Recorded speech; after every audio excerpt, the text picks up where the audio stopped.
Au nom du Père, du Fils, Saint-Esprit, un seul Dieu, Amen. Que sa bénédiction repose sur nous tous, Amen. Alors, aujourd'hui, on va continuer le premier chapitre de l'épître, de la première épître de Saint Paul aux Thessaloniciens. On a étudié ensemble du verset 1 à 4. Aujourd'hui, on va continuer le premier chapitre. On va prendre du verset 5 au verset 10. Mais pour se rappeler tout simplement le contexte général de cet épître, on va le lire rapidement, quatre versets, les 4 premiers versets. Paul et Sylvain et Timothée à l'église des Thessaloniciens, qui est en Dieu le Père et en Jésus-Christ le Seigneur. Que la grâce et la paix vous soient données. Nous rendons continuellement grâce à Dieu pour vous tous, faisant mention de vous dans nos prières. Nous rappelons sans cesse l'œuvre de votre foi, le travail de votre charité et la fermeté de votre espérance en notre Seigneur Jésus-Christ, devant Dieu notre Père. Nous savons, frères bien-aimés de Dieu, que vous avez été élus. Notre évangile ne vous ayant pas été prêché en parole seulement, mais avec puissance, avec l'Esprit Saint et avec une pleine persuasion, car vous n'ignorez pas que nous nous sommes montrés ainsi parmi vous, à cause de vous. Et vous-même, vous avez été mes imitateurs, et ceux du Seigneur, en recevant la parole au milieu de beaucoup de tribulations, avec la joie du Saint-Esprit, en sorte que vous êtes devenus un modèle pour tous les croyants de la Macédoine et de l'Achaïe.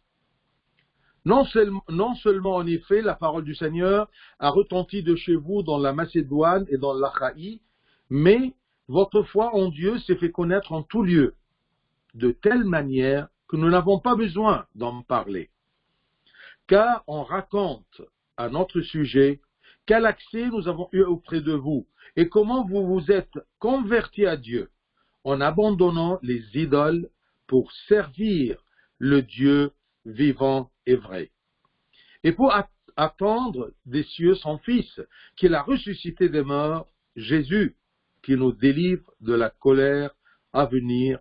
Gloire à toi, Seigneur, éternellement. Amen. Alors, tout simplement, ici, le verset 5. Saint Paul, il parle à propos de la foi des Thessaloniciens et la flatte, et les flatte, parce que tout simplement, leur foi était un bon exemple, un modèle pour les autres. Notre évangile, c'est-à-dire notre prédication, notre travail comme serviteur de l'évangile de Christ parmi vous, notre évangile, ne vous ayant pas été prêché en parole seulement. Ce n'est pas tout simplement des paroles qu'on disait. Parce que pour témoigner le Christ à quelqu'un, ce n'est pas tout simplement des paroles. On doit bien sûr parler, mais avec puissance, avec l'Esprit Saint et avec une pleine persuasion. La parole humaine ne suffit pas simplement, mais notre évangile, ne vous ayons pas été prêché en parole seulement, mais avec puissance, avec l'Esprit Saint, avec la puissance de l'Esprit Saint, pour vous aider à être persuadés de ce que vous entendez, de ces paroles annoncées, non pas à votre intellect tout simplement, mais à votre cœur. Peut-être les paroles, le langage humain peut persuader l'intellect, la raison humaine, mais on ne peut pas persuader facilement le cœur. Pour la foi, pour l'évangile de Jésus-Christ, on a besoin de persuader le cœur des gens par la puissance de l'Esprit Saint pour pouvoir convaincre ou soumettre la raison humaine.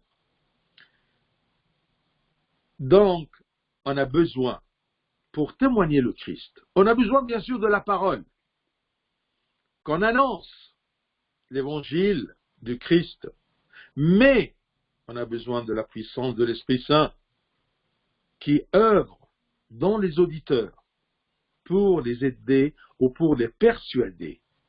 Persuader par la puissance de l'Esprit Saint.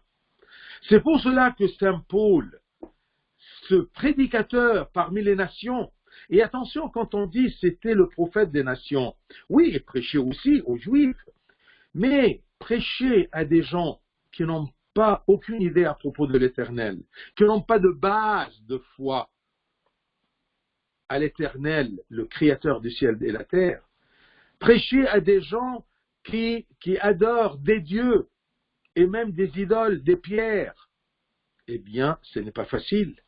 Il avait toujours besoin de cette puissance de l'Esprit Saint pour persuader ses cœurs, ses âmes. Donc, c'est un prédicateur expérimenté.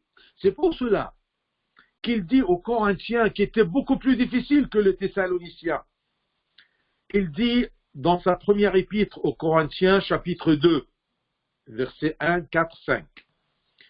Il leur dit, pour moi, frères, lorsque je suis allé chez vous, ce n'est pas avec supériorité de langage ou de sagesse que je suis allé vous annoncer le témoignage de Dieu. Et ma parole et ma prédication ne reposaient pas sur les discours persuasifs de la sagesse, mais sur une démonstration d'esprit et de puissance. Sa prédication aux Corinthiens n'était pas fondée sur des paroles ou une sagesse humaine ou une expérimentation, un dialogue expérimenté, un serment fort expérimenté. Non, c'était reposé sur la démonstration d'esprit qui œuvre avec puissance dans vos cœurs.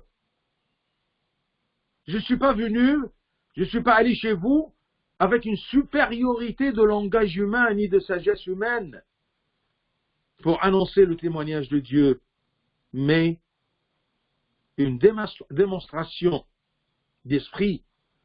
On a bien senti en vous, Corinthiens, l'œuvre de l'esprit et sa puissance pour vous persuader. Verset 5. Afin que votre foi fût fondée non sur la sagesse humaine, mais sur la puissance de Dieu, sur la puissance de l'esprit de Dieu qui œuvre dans les personnes, les auditeurs, les convertis pour les persuader.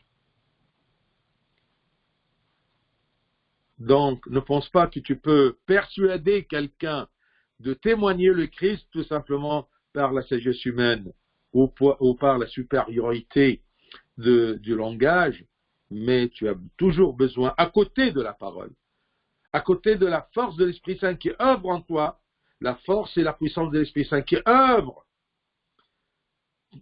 dans l'auditeur pour le persuader. Et aussi, Saint Paul, il nous dit,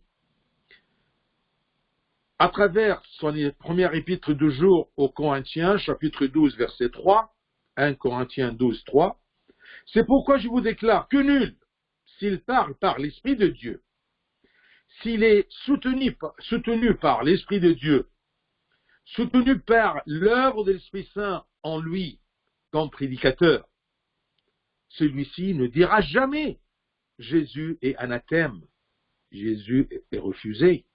Non, jamais. Donc si quelqu'un il dit quelque chose contre le Christ, sûrement, celui-ci ne parle pas par l'Esprit de Dieu. Et aussi, et que nul ne peut dire Jésus est le Seigneur si ce n'est par le Saint-Esprit.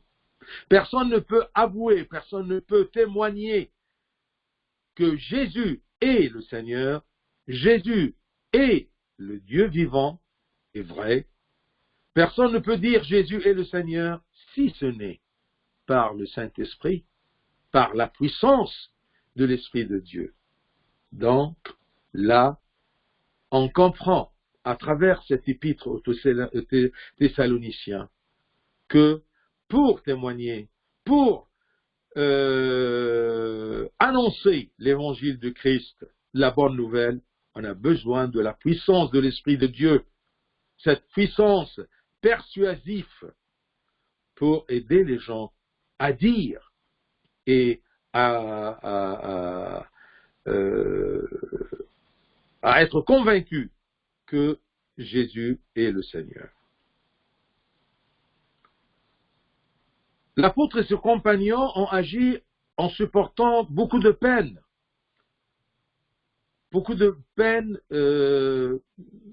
de persécutions, des tribulations, et ils ont supporté cette peine et cette douleur durant leur prédication avec virilité, une virilité spirituelle, un courage afin d'attirer les gens au Christ. Parce que s'ils ne sont pas soutenus par la puissance de l'Esprit Saint, ce prédicateur, devant la poussée de persécution qui veut bien les empêcher d'annoncer l'évangile de Christ, ils peuvent reculer, se retirer. Mais ils ont confronté ceci avec la puissance de l'Esprit Saint, et ils avaient dans la tête un seul objectif, c'est de attirer les gens vers le Christ. Car vous n'ignorez pas que nous nous sommes montrés ainsi parmi vous, assez courageux, à cause de vous. À cause de vous, c'est-à-dire à cause de votre salut, pour votre salut, visant toujours votre salut, en connaissant la bonne nouvelle. Verset 6. Et vous-même, vous avez été mes imitateurs et c'est du Seigneur, en recevant la parole, au milieu de beaucoup de tribulations avec la joie du Saint-Esprit. Vous avez été mes imitateurs, parce que c'est bien de recevoir, c'est bien d'avoir la foi, c'est bien d'être persuadé par l'Esprit Saint, la puissance de l'Esprit Saint, et avouer et dire que Christ est Seigneur. Mais si on ne vit pas cette foi, ça ne sert à rien. Une foi sans œuvre, c'est une foi morte. Alors, ces Thessaloniciens-là, ils ont accepté la foi, et ils ont commencé à vivre en prenant le Seigneur et Saint Paul et ses compagnons comme modèle de comportement, modèle de vivre. Ils ont commencé à imiter le Seigneur selon son humanité, comment il a vécu. Les apôtres, comment ils ont vécu. Comment ils se comportent dans la vie. Nous, aujourd'hui, nous avons ces modèles devant nous, les saints. C'est pour cela que c'est très important pour nous de lire les vies des saints.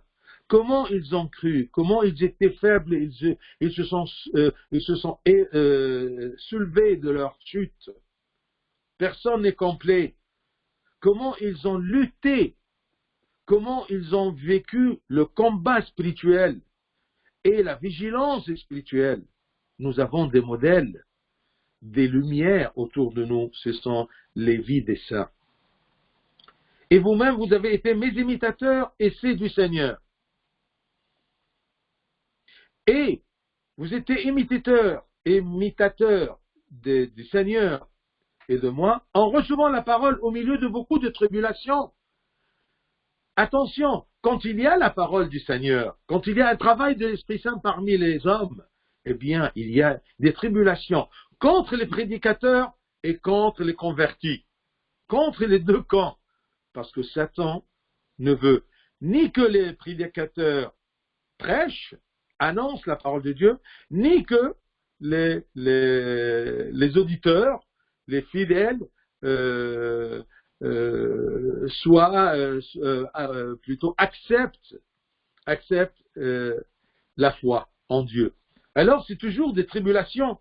En recevant la parole au milieu de beaucoup de tribulations, avec la joie du Saint-Esprit. Ça, c'est très important, ce verset 6, parce que là, vous trouvez que prêcher ou recevoir la foi, prêcher la foi ou recevoir la foi, il y a toujours une force contradictoire, des tribulations. Mais on vit ces tribulations-là avec la joie du Saint-Esprit. Vous voyez, tribulation qui devrait mener une faiblesse, une tristesse. Au contraire, les tribulations dont les enfants de Dieu se changent en joie du Saint-Esprit.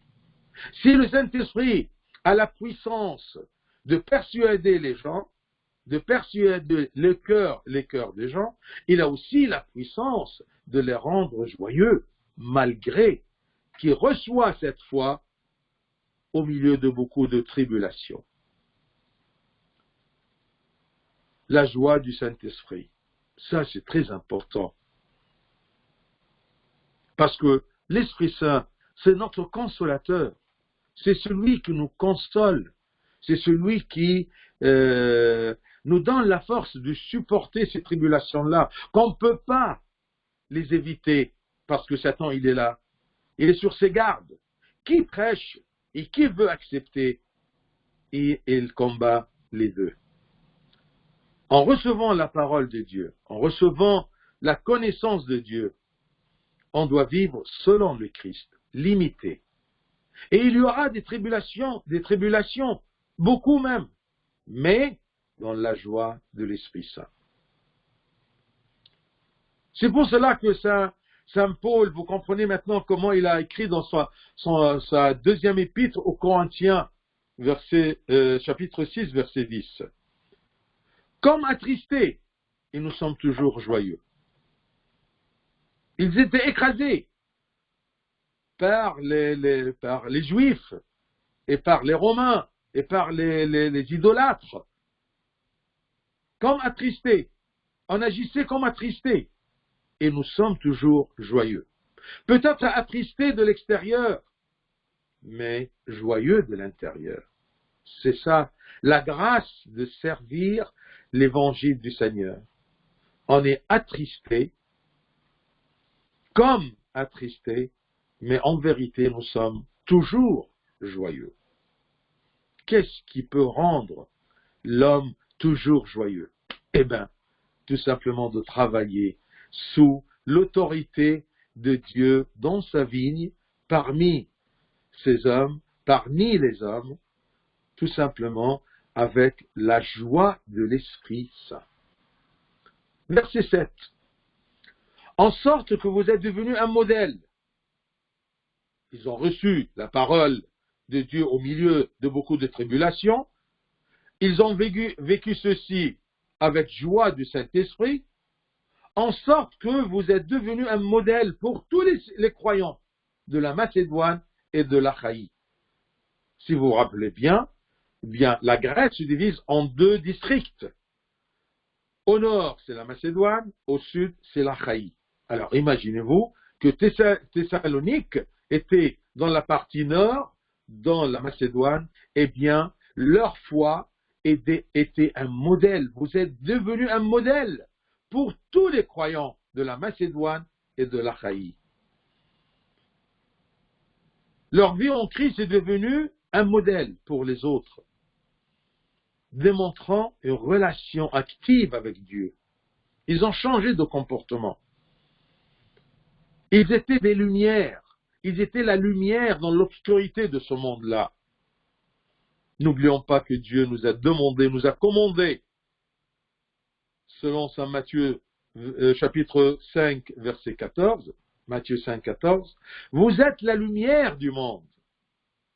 Une ville située sur une montagne ne peut pas être cachée. Si vous êtes récepteur de la foi, vous devez illuminer les autres avec cette foi-là. Vous êtes comme une lumière dans ce monde-là.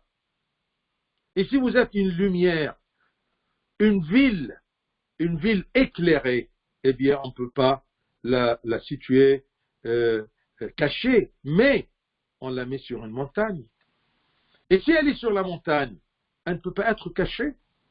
Parce que ça, c'est évident. C'est évident que si nous avons la lumière de la foi en nous, et nous imitons le Seigneur, et nous suivons les modèles des saints, eh bien sûrement, cette foi-là va illuminer, va éclairer le monde autour de nous.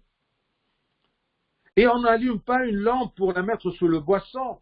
mais on la met sur le chandelier et elle éclaire tous ceux qui sont dans la maison, tous ceux qui sont dans le monde.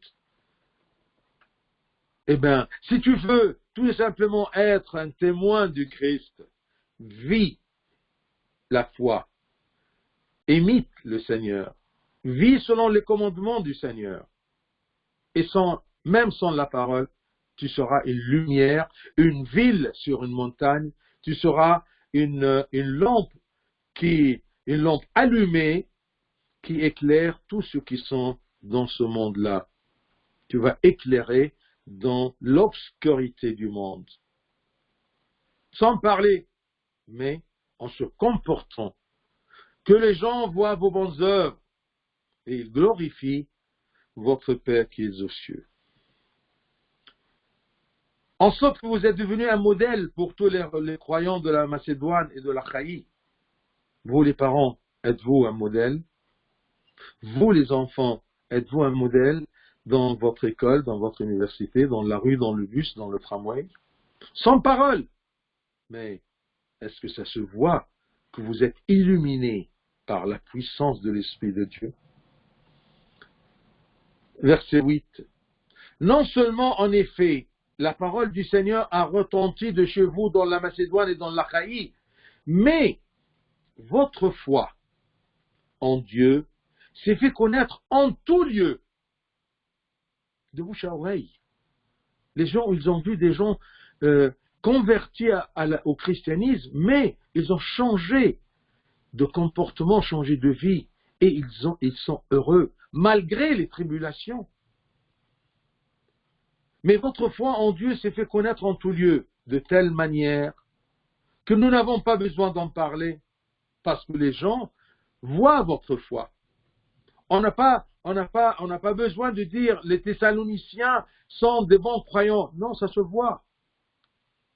Et c'est connu en tout lieu. Une foi rayonnante, de telle manière que nous n'avons pas besoin d'en parler.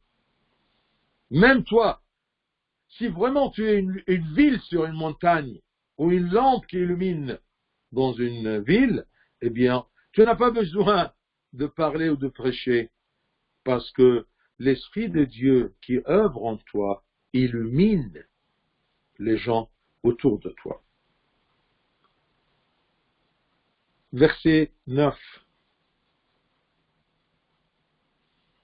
Car on raconte à notre sujet, nous les prédicateurs, nous qui sommes venus à Thessalonique, quel accès nous avons eu auprès de vous. Il parle à propos de notre arrivée chez vous et qu'on a commencé à supporter des tribulations et on a œuvré parmi vous par la puissance de l'Esprit Saint. On raconte à notre sujet quel accès nous avons eu auprès de vous et comment vous vous êtes convertis à Dieu. Comment se convertir? Comment on peut voir cette conversion? Comment sentir ce changement-là? Et comment vous êtes convertis à Dieu? En abandonnant les idoles pour servir le Dieu vivant et vrai. C'est ça l'encheminement de la conversion, du repentir. Ce qu'il y a en abondant. En abandonnant les idoles. Chacun de nous, mes bien-aimés, chacun de nous a des idoles, a des envies, a des mauvaises habitudes, a des faiblesses, a des péchés. Ce sont nos idoles. On ne veut pas suivre le Christ parce que on adore nos idoles, nos envies qui sont pour nous des idoles. On les respecte, on leur donne de l'encens. On œuvre toujours pour qu'ils existent, qu'ils soient exécutés. Mais se convertir, mais se repentir dans notre vie, c'est tout simplement, on abandonne nos péchés, on abandonne nos idoles pour servir le Dieu vivant et vrai. Tous nos idoles ne sont pas vivants. Ils ne vivent pas avec nous. Une fois exécutés, n'importe quelle envie que j'ai atteint, je n'ai plus envie de cette envie-là. Ce n'est pas quelque chose de vivant, ce n'est pas quelque chose qui qui dure. Et ce n'est pas vrai. Ce n'est pas vrai dans le sens que, après la mort, après la vie sur terre, à la mort, on quitte tout ceci. Ce n'est pas vrai, ce n'est pas quelque chose qui va durer avec moi. C'est ni vivant ni vrai. Ce monde-là, il ne sera jamais vivant pour l'éternité. Il ne sera pas vrai. Converti à Dieu, c'est-à-dire abandonner les idoles pour servir le Dieu. Et ici, j'aime bien Saint Paul quand il décrit notre Dieu. Il est vivant et vrai. Ton Dieu est vivant et vrai. Personne ne te dit que ton Dieu est mort sur le Christ. Non, il est ressuscité, il est toujours vivant. Il est mort selon son humanité, mais il est toujours vivant selon sa divinité. Et il est vrai. Saint Paul, il témoigne ce que le Christ lui-même a dit. Je suis la vérité.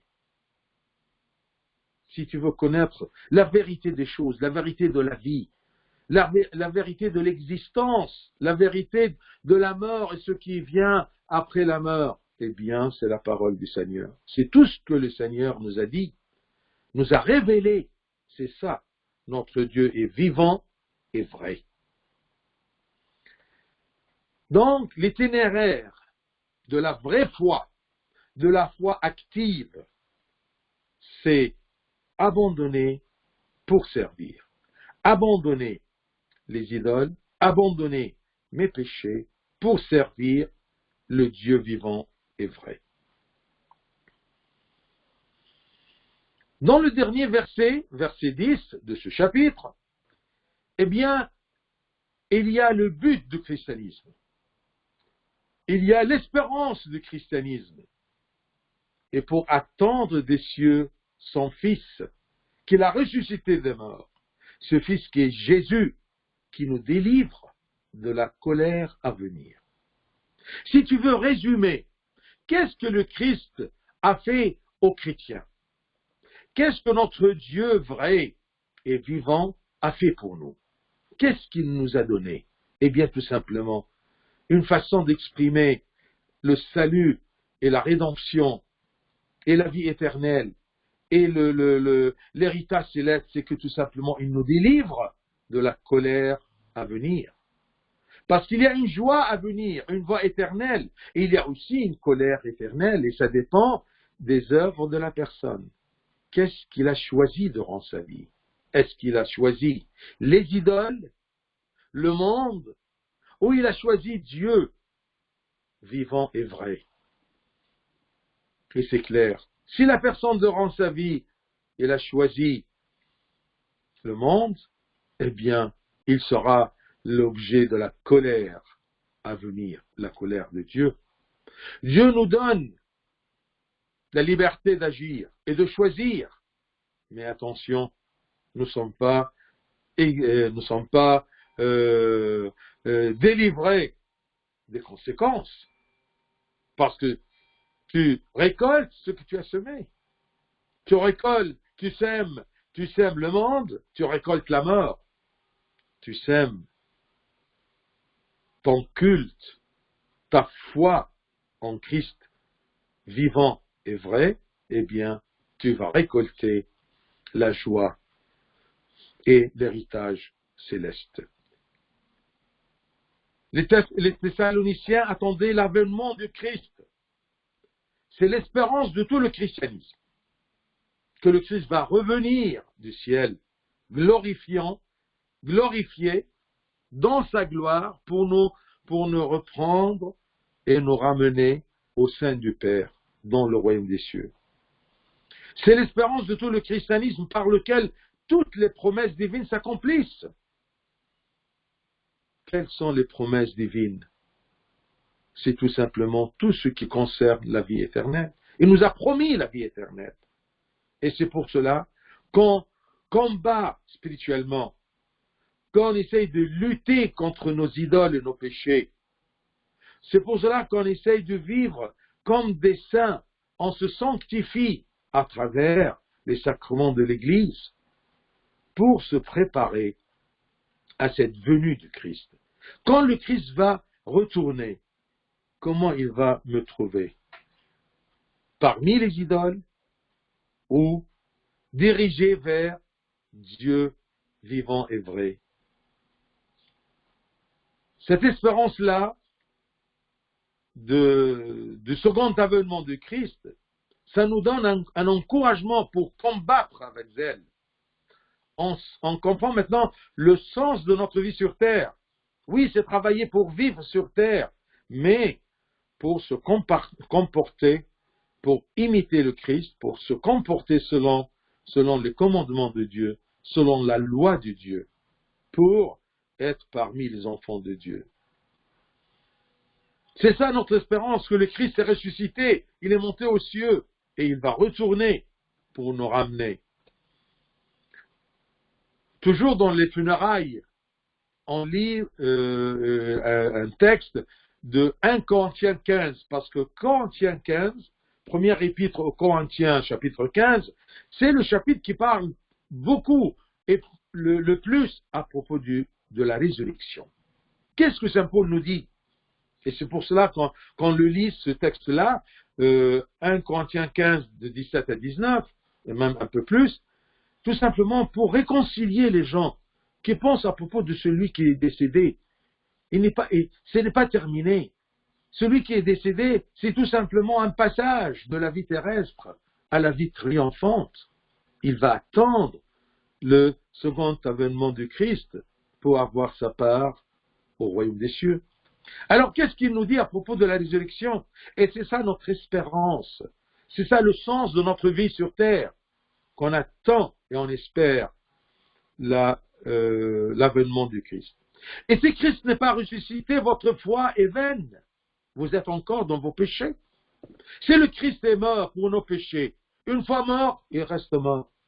À quoi bon? Mais l'importance de sa mort, c'est qu'après la mort, il est ressuscité. Il a vaincu la mort par la mort. Et comme ça, il m'a ouvert une porte, il m'a donné une possibilité de se libérer de mes péchés. Il a payé le prix de mes péchés. Et je peux participer à ce pardon-là par le repentir. Lui, il a payé. Lui, il est mort à ma place parce que le salaire du péché est la mort. J'ai péché, je dois mourir. Il est mort à ma place. Il est mort et ressuscité. Mais s'il est mort tout simplement, eh bien, nos péchés ne seront pas pardonnés. Nous serons toujours dans nos péchés. Si Christ n'est pas ressuscité, votre foi est vaine. Vous êtes encore dans vos péchés, parce que ma foi, c'est que le Christ a effacé mes péchés, a payé pour mes péchés, m'a libéré de mes péchés pour avoir une place au royaume des cieux. Alors s'il n'est pas ressuscité, c'est-à-dire que ma foi est vaine, que notre foi, nous les chrétiens, est vaine. Et si Christ n'est pas ressuscité, votre foi est vaine. Vous êtes encore dans vos péchés. Et par conséquent, aussi ceux qui sont morts en Christ sont perdus. Si quelqu'un est mort en croyant en Christ et le Christ n'est pas ressuscité, eh bien, il est perdu. S'il n'y a pas de résurrection, par conséquence, aussi ceux qui sont morts en Christ, dans la foi du Christ, sont perdus. Si c'est dans cette vie seulement que nous espérons en Christ, si durant tout simplement la vie sur terre qu'on veut l'aide du Christ qui nous protège, qui nous donne ce qu'on veut, qui nous donne le succès, qui nous donne la richesse, la santé. Si c'est dans cette vie seulement que nous espérons en Christ, nous sommes les plus malheureux de tous les hommes. Si c'est dans cette vie seulement que nous espérons en Christ, il n'y a pas une continuation, il n'y a pas une éternité, eh bien, nous sommes les plus malheureux de tous les hommes. On a essayé de vivre conformément à la sainteté et la sanctification. Et après ça, il n'y a rien après. nous sommes les plus malheureux de tous les hommes. Comme on dit, on a perdu ce qu'il y a sur terre, il n'y a rien après la mort. Alors, nous sommes les plus malheureux des hommes. Ce qui n'est pas le cas. Nous sommes les chrétiens qui ont cru en Christ. Et par la puissance de l'Esprit Saint, nous étions persuadés des promesses de Dieu, qu'il y a une vie éternelle, qu'il y a une récompense, et on doit lutter et combattre durant notre vie pour avoir part à cette récompense. Endurant la foi, avec action de grâce. Merci Seigneur que tu nous as donné d'être chrétiens. Nous sommes nés chrétiens. Et courage pour ceux qui se sont convertis. Et courage par le Saint-Esprit qui cherche à se convertir, tout simplement pour s'accrocher au royaume des cieux, endurant la foi avec action de grâce et essayant toujours de s'accrocher au commandement malgré toutes les tribulations. Parce qu'à l'intérieur, au sein des tribulations, il y a la consolation et la joie de l'Esprit Saint. Tenez bon, parce que nous avons une espérance que le Christ, notre Seigneur, va retourner, nous attendons des cieux le Fils, Jésus, qui va nous délivrer de la colère à venir. Gloire à lui éternellement. Amen.